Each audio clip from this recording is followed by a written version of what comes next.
Le 26 minutes sport. Score, Résultats, analyse, interview, Afrique, monde. l'information au centre de l'événement Un rendez-vous hebdomadaire. pour développer l'actualité sportive africaine. 26 minutes sport. 26 minutes sport Le sport dans tous ses états. sur Efrekia FM. Sur Efrekia FM. Salutations l'Afrique, Salama, Nagadef, Ngaraman, Ayo, Boto, à tous les auditeurs de Ifriqi FM, la voix africaine, faite par des Africains, pour les Africains. Mes sœurs et frères, bienvenue dans votre émission 26 minutes sport, une émission d'Ifriqi FM qui est dédiée à l'actualité sportive africaine. Aujourd'hui, c'est une édition un peu particulière où l'actualité cède un peu place à l'angle de réflexion et au recueil sur le football africain. Une émission qui prend le temps de comprendre les dynamiques et qui analyse le football africain comme toujours.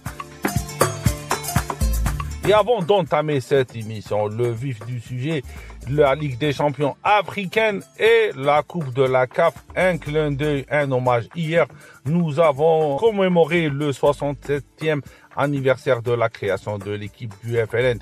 Une équipe qui a su faire du football un acte de résistance, une voix pour l'indépendance de l'Algérie et aussi l'indépendance de l'Afrique. Un symbole d'anticolonialisme, un symbole, un héritage sportif pour la jeunesse africaine. Dans cet esprit d'Afrique, j'ai le plaisir d'accueillir un ami, un journaliste, un grand nom du journalisme sportif africain, Alioune Tondé, respecté, recommandé et aussi connaisseur infaillible sur le football africain qui va faire l'émission avec nous, installé bien pour parler de cette Ligue des champions africains, de cette Coupe de la CAF. Alioune, il est avec nous. Bonjour Alioune, comment tu analyses le niveau des deux compétitions, Ligue des champions africaine et Coupe des confédérations, bien sûr sur le plan tactique et technique, comment tu analyses les deux compétitions? Bonjour Walid, c'est un grand plaisir de vous retrouver dans cette formidable émission. Oui, je pense que le niveau des quarts de finale, aussi bien en Ligue des champions qu'en Coupe de la Confédération africaine de football, a été tout simplement impressionnant. Les équipes qui se sont qualifiées ont montré un très haut niveau de compétitivité en Ligue des champions, par exemple. Des clubs comme Al Ahly, Mamelodi Sundowns ou encore Pyramide FC ont confirmé tout simplement leur statut de prétendant sérieux au sacre final avec tout simplement des performances assez intéressantes. Mais je pense que ce qui a particulièrement marqué ces quarts de finale, c'est forcément aussi l'intensité des matchs, l'animation du jeu de part et d'autre. On a vu vraiment des équipes prêtes à tout pour aller loin avec des défenses bien en place, mais aussi des attaques qui ne manquaient pas d'inspiration et de créativité. Il y a eu des surprises, notamment dans les choix tactiques avec des équipes moins attendues qui ont réussi aussi à se hisser au sommet, rendant donc une fois encore cette compétition incertaine mais aussi intéressante. Au niveau de la Coupe de la Confédération africaine de football, TS Constantine qui prouvait qu'elles avaient surtout les moyens de leurs ambitions. On a vu des équipes vraiment qui ont montré un très bon visage, ont montré surtout qu'elles avaient envie d'aller le plus loin possible dans cette compétition cette année. En gros, mon cher Walid, ces quarts de finale ont tout simplement été un super miroir du talent africain, mais aussi du niveau donc de plus en plus élevé des compétitions interclubs sur le continent africain. Alioune, on aimerait bien voir ton œil d'expert ou écouter ton œil d'expert, bien sûr. Y a-t-il des surprises dans ces deux compétitions, en l'occurrence cette Coupe de la CAF avec l'élimination de l'USMA d'Alger, qui était l'un des tenants du titre, qui était vraiment favori. Il y a 2 ans de ça, elle a gagné cette coupe-là et la Super Coupe. Et aussi la Ligue des Champions avec l'élimination de l'Espérance, avec sa star algérienne Blaili et on va dire son défenseur, l'un des meilleurs défenseurs, Tougaï. Donne-nous ton avis, est-ce qu'il y a-t-il des surprises dans cette compétition ou pas? Oui, mon cher Walid, plusieurs surprises ont marqué cette phase de quart de finale. Tout d'abord, la qualification de Pyramide FC face à l'Asfa de Rabat et les Égyptiens ont dû gérer un retour difficile avec la pression du score et de l'adversaire. Cela montre surtout à quel point les clubs africains, même les mieux établis, ne sont jamais à l'abri de retournement de situation. Mais mon cher Walid, l'une des plus grandes surprises reste l'exploit historique de Stellenbosch. Ce club sud-africain, encore jeune sur la scène continentale, a créé tout simplement la sensation en éliminant le Sporting Club de Zamalek au stade international du Caire. Leur qualification, mon cher Walid, pour les demi-finales de la Coupe de la Confédération est une véritable surprise et un exploit sans précédent pour le club sud-africain. C'est la première fois de leur histoire qu'ils atteignent cette étape de la compétition. Zamalek, champion en titre, un grand nom du football africain qui a un palmarès impressionnant en compétition interclub de la CAF, a été renversé par cette équipe sud-africaine ambitieuse, mais surtout bien structurée et disciplinée sur le terrain, même en déplacement. Cette qualification, mon cher Walid, est un véritable, on va le dire comme ça, témoignage aussi de la montée en puissance des clubs sud-africains et surtout de ce petit poussé Stellenbosch qui n'était pas donné favori dans cette compétition, qui n'était surtout pas donné favori face à une équipe du calibre du Sporting Club de Zamalek. Les Sud-Africains ont prouvé que même les petits poussés peuvent créer la surprise et cela va marquer l'histoire de leur club. Mon cher Walid, ils sont désormais en demi-finale. Jusqu'où iront-ils? On va leur souhaiter tout simplement d'aller le plus loin possible. Toi qui regardes beaucoup de matchs, je le sais, je te dénonce. Y a-t-il vraiment une équipe qui t'a marqué, bien sûr en Ligue des Champions et en Coupe de la CAF, chaque compétition toute seule, parce qu'on sait que chaque compétition a son niveau. Y a-t-il vraiment une équipe qui t'a marqué dans l'une ou dans l'autre compétition? Mon cher Walid, la tactique des Mamelodi Sundowns m'a vraiment marqué. Cette équipe d'Afrique du Sud semble être l'une des mieux organisées du continent. Le jeu repose sur une défense solide qui est vraiment difficile à percer, une capacité à exploiter les contre-attaques avec une grande rapidité contre l'Espérance de Tunis, même s'il y a eu cette polémique qui vient quelque peu ternir l'image du football africain. Les Mamelodi Sundowns ont quand même démontré une parfaite maîtrise tactique, sachant exactement quand presser et quand se retirer pour jouer le contre. Ce type de gestion de match montre qu'ils sont capables de gérer des situations difficiles, surtout contre des équipes d'une telle envergure comme l'Espérance de Tunis. Leur coach a su ajuster cette tactique en fonction des forces et des faiblesses de l'adversaire et je pense que cela a également payé. Je parlais quelques instants aussi de l'autre jeune équipe sud-africaine, Stellenbosch, qui vraiment nous a surpris tous. Je pense que si on va parler de tactique, si on va parler de grosses surprises, forcément on évoquera cette équipe de Stellenbosch qui vraiment, dans sa façon de gérer ce match face au Zamalek, a été vraiment impressionnant. C'était une équipe en déplacement au stade international de Caire, même s'il n'y avait pas un grand nombre de supporters au stade. C'est quand même Zamalek qui est en face, c'est quand même Zamalek qui jouait sur ses propres terres, mais les Sud-Africains ont fait là aussi preuve d'une grande discipline tactique, leur solidarité et cette envie surtout de se battre les uns pour les autres a vraiment aidé l'équipe à créer cet exploit. Dans un autre registre, mon cher Walid, Al Ahly a été également très impressionnant, leur capacité à contrôler le jeu en toutes circonstances avec une organisation défensive vraiment intéressante est l'une des raisons pour lesquelles ils dominent tant la scène continentale. Mon cher Walid, Al Ahly a su maîtriser ses adversaires même lorsque les matchs étaient tendus. Donc, en gros, ces équipes, mon cher Walid, ont une fois encore montré que tactiquement, le football africain est vraiment en pleine progression. À cette étape, à l'une de la compétition, qui aurait mérité, selon toi, d'être présent dans la Coupe de la CAF en demi-finale ou en Ligue des Champions dans le même, on va dire, dans le même registre? À cette étape de la compétition, toutes les équipes méritent d'aller le plus loin possible. Mais je pense que l'USM Alger aurait mérité de passer. Leur prestation contre la CS Constantine a été impressionnante, remarquable. Et la séance de tir au but était aussi serrée. Ça s'est joué à un tir près. Ils ont montré une grande détermination. Ils n'ont jamais abandonné malgré les difficultés.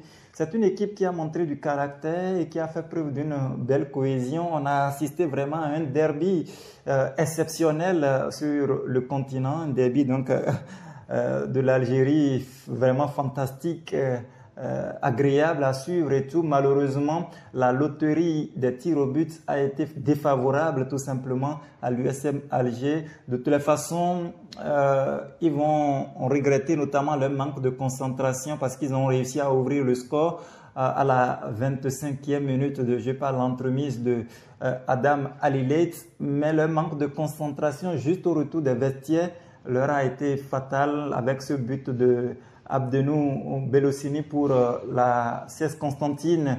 Mais comme je le disais, la loterie des tirs au but aussi leur a été défavorable. On dira tout simplement rendez-vous l'édition prochaine. L'autre équipe qui méritait aussi d'aller un peu plus loin dans cette compétition s'appelle tout simplement Zamalek. Ils ont été éliminés par Stellenbosch en Coupe de la CAF. C'est une équipe qui méritait en tout cas un peu plus de chance. Leur historique, leur réputation sur la scène continentale ne leur permettait pas de baisser la garde. Ils ont montré un bon niveau, mais la petite erreur de concentration un peu après l'heure de jeu a vraiment coûté très cher et ça les a empêchés aujourd'hui de franchir le cap. C'est une débâcle historique parce que l'adversaire en face était plus ou moins abordable. Une jeune équipe de Stellenbosch qui vous surprend comme ça à domicile sur vos propres installations. Je pense qu'il va être vraiment très dur à avaler pour les Égyptiens du Zamalek. Quelle est ta lecture des demi-finales de Ligue des Champions? Comment tu vois ces demi-finales entre les plus grands clubs africains? Les affiches de la Ligue des Champions sont particulièrement intéressantes pour les demi-finales. D'un côté, nous avons un match très intéressant entre Mamelodi Sundowns et Al Ahly. C'est un duel de géants du football africain. Ces équipes sont expérimentées et tactiquement, c'est vraiment du solide. Al Ahly, avec son palmarès impressionnant en Ligue des Champions, sera une équipe difficile à battre. Mais Mamelodi Sundowns a montré qu'ils sont prêts à tout pour conquérir ce titre. C'est un match qui pourrait vraiment être très fermé avec peu de buts car les deux équipes maîtrisent bien leur défense sur les transitions. Mais il y a des statistiques, mon cher Walid, qui ne vont peut-être pas plaire aux Égyptiens d'Al Ahly. C'est que ces dernières années, Mamelodi Sundowns a toujours pris le dessus sur Al Ahly. Il y a eu notamment ces 7 dernières confrontations avec toujours un avantage assez considérable donc pour l'équipe sud-africaine. Le technicien d'Al Ahly, malgré qu'il soit champion en titre et tout, redoute forcément cette équipe de Mamelodi Sundowns parce que depuis qu'il est en poste du côté d'Al Ahly, Marcel Koller, il n'a jamais réussi à battre les Sud-Africains de Sundowns. Donc ça va être vraiment un duel très intéressant de ce côté, mon cher Walid. Un match vraiment, je pense que c'est même le match phare de cette demi-finale en Ligue des Champions de la CAF. Ça va être fantastique. On espère bien entendu pouvoir prendre du plaisir. On espère surtout profiter du spectacle que les deux équipes vont nous offrir. C'est vraiment le panthéon, c'est le cercle ultime du football africain parlant de compétition interclub. Et quand vous avez de ces genres d'affiches aussi prestigieuses, ce qu'on peut souhaiter, c'est tout simplement que tout se déroule de la meilleure des façons, qu'il y ait du beau jeu, qu'il y ait du spectacle, afin que le football des clubs africains en ressorte tout simplement gagnant à l'issue de cette double confrontation entre Égyptiens et Sud-Africains. Et aussi, on aimerait bien savoir quelle est ta lecture sur cette Coupe des Confédérations, même si elle n'a pas le même niveau que la Ligue des Champions, mais ça reste une compétition, on trouve l'une des meilleures équipes africaines. Au niveau de la Coupe de la Confédération, les demi-finales s'annoncent tout aussi excitantes. Le duel entre Simba Sporting Club et Stellenbosch est particulièrement intéressant. Simba Sporting Club de la Tanzanie a montré une grande solidité tout au long de la compétition. C'est également un prétendant sérieux au titre avec un effectif bien rodé, une grande expérience en compétition africaine. Les Tanzaniens affichent surtout une certaine régularité de qualité impressionnante en compétition interclub depuis quelques années maintenant. Et puis en face, vous avez Stellenbosch, jeune équipe sud-africaine qui réalise une superbe campagne africaine et s'invite pour la première fois à ce niveau de la compétition. Leur victoire contre le tenant du titre Zamalek a fait sensation. Ils vont vouloir prouver que ce n'était pas un simple coup de chance. Ce sera un test de caractère pour eux face aux Tanzaniens, face à une équipe expérimentée comme Simba Sporting Club. Donc ce sera vraiment un match où vraiment ouvert, où ça va être vraiment difficile de pronostiquer, mais on espère tout simplement profiter là aussi. Le deuxième match de cette demi-finale au niveau de la Coupe de la Confédération africaine va opposer la Renaissance Berkane à la CS Constantine. Là aussi, c'est un match qui est très prometteur. Vous avez la CS Constantine qui, quant à eux, ont fait preuve de courage en éliminant l'USM Alger après un match vraiment tendu. Je pense que ce duel sera l'occasion de voir qui a le plus de ressources mentales pour aller chercher la victoire dans cette compétition. On espère tout simplement en profiter du spectacle sur le terrain, profiter du jeu, profiter surtout de ce que les principaux acteurs vont nous offrir sur le terrain. Il y a une question pertinente qui me tourne en tête depuis plusieurs semaines. Comment tu expliques l'absence de clubs sénégalais, béninois, togolais, malgré ce vivier de talent? On voit ces équipes-là en Coupe d'Afrique, des jeunes, des joueurs locaux, mais en phase finale de Ligue des Champions, africaine, de Coupe de la CAF, on voit pas ces clubs sénégalais, des clubs historiques, le Bénin aussi. Ça commence à devenir un bon championnat, mais on voit personne dans ce stade de la compétition. L'absence des équipes du Bénin, du Sénégal ou du Togo dans les phases finales des compétitions interclubs africaines, malgré leur vivier de talent, peut être attribuée à plusieurs facteurs. Tout d'abord, la stabilité organisationnelle au sein des clubs africains joue un rôle important. Beaucoup de ces clubs, même s'ils disposent de joueurs talentueux, n'ont pas toujours les structures et infrastructures nécessaires pour rivaliser avec les équipes des pays plus avancés sur le plan administratif et financier. De plus, la pression financière est un facteur clé. Les clubs des pays d'Afrique de l'Ouest, comme le Bénin ou le Togo, peinent souvent à trouver des ressources suffisantes pour soutenir une campagne continentale longue et difficile. Cela inclut donc la gestion des déplacements, la gestion des équipements, les salaires, et tout cela peut impacter forcément la performance sur le terrain. Et puis enfin, il y a le manque de vision à long terme dans la gestion des clubs. Ici, ce qui empêche souvent d'établir des programmes de formation et de recrutement aussi compétitifs que ceux des clubs d'Afrique du Nord ou d'Afrique du Sud. Bien que des talents existent, ces clubs n'ont pas toujours la capacité de les maximiser et de les exploiter à leur plein potentiel sur la scène continentale. Et c'est tout simplement regrettable. Le seul club ouest-africain qui a essayé de titiller un peu et d'impressionner sur la scène continentale ces dernières années reste la SEC Mimosa, mais voilà, ils échouent tout simplement aux portes du dernier carré cette édition. C'est pas lamentable, c'est pas criard parce que c'est leur place et il faut en être conscient pour pouvoir tout simplement tirer les meilleures leçons afin de corriger le tir.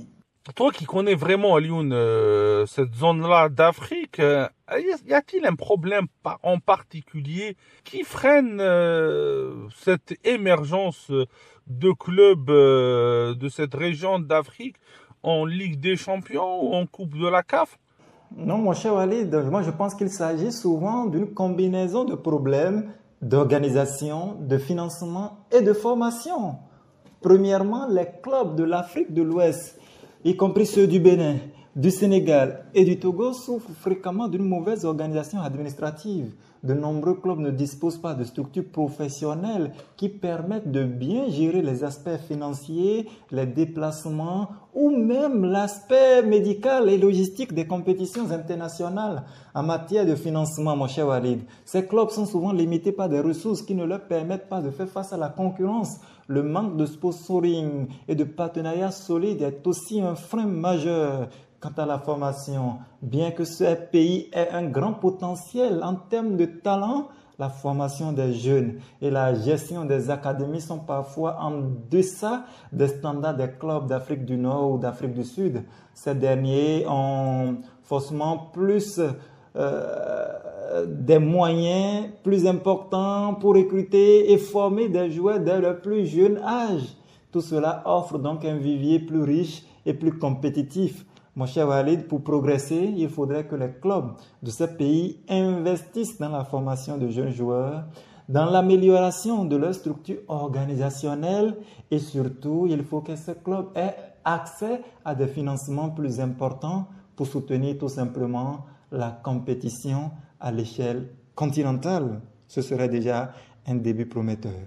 Alioune, pronostic sur les matchs de demi-finale de la Ligue des Champions ou de la Coupe de la CAF. Et j'insiste sur cela. Je sais que tu aimes pas ça, mais j'insiste sur ton avis d'expert et ton pronostic. Walid, voilà, je n'aime pas souvent pronostiquer, mais si vous insistez, je pense que pour la Ligue des Champions CAF, mes favoris pour le titre sont Al Ahly et Mamelodi Sundowns. C'est vrai que les deux équipes vont s'affronter en demi-finale, mais je pense que Al Ahly reste une équipe dominante sur le continent avec un palmarès impressionnant et une équipe qui a l'habitude de gérer la pression des grandes compétitions.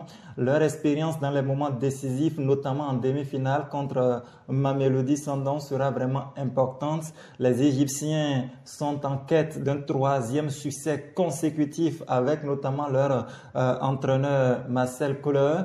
Ça va être donc un super duel. Et puis en face d'eux, il y aura les Sundowns qui ont prouvé qu'ils étaient capables de se mesurer aux meilleures équipes d'Afrique avec un football très organisé et offensif.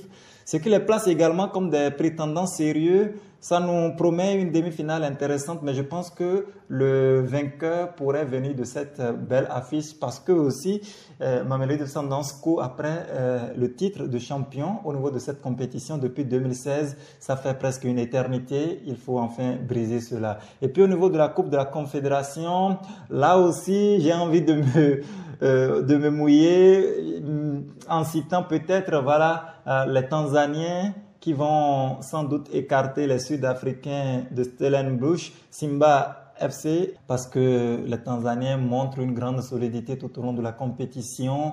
Ils disposent aussi d'une équipe qui sait gérer les matchs importants. Alioune, une progression. Est-ce qu'on voit qu'il y a vraiment une progression sur le plan du niveau? On va conclure avec ça. Est-ce que tu vois qu'il y a vraiment une progression sur le plan du niveau? Elle existe cette progression ou non, Alioune?